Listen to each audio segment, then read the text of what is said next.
grüß euch. Heute lese ich mal wieder altbekanntes Märchen, aber auf Bayerisch, damit ihr es nicht verlernt.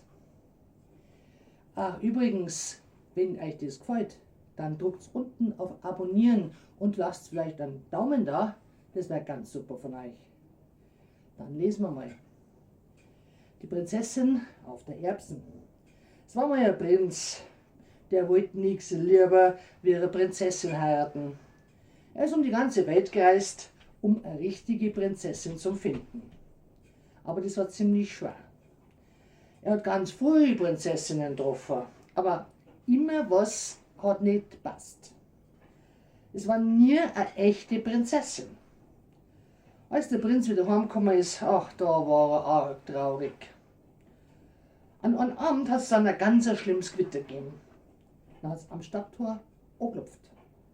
Der Prinz hat das Tor aufgemacht und vor ihm ist eine Prinzessin gestanden. Das Mädel hat furchtbar ausgeschaut. Sie war patschnass, die Haar beim Teufel.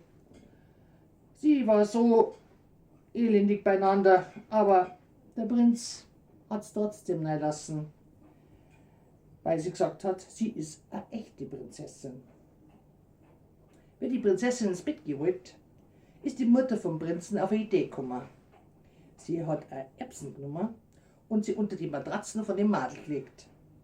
Darauf hat sie noch 20 andere Matratzen gelegt. Die Prinzessin hat die ganze Nacht drauf schlafen müssen.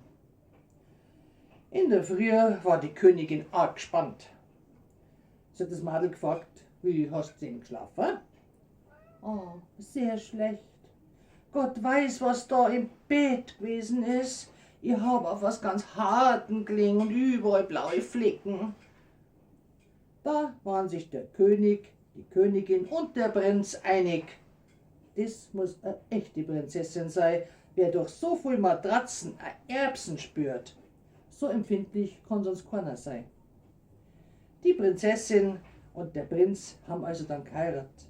Denn nun hat er ja gewusst, das ist eine echte Prinzessin. Servus, pfiat euch!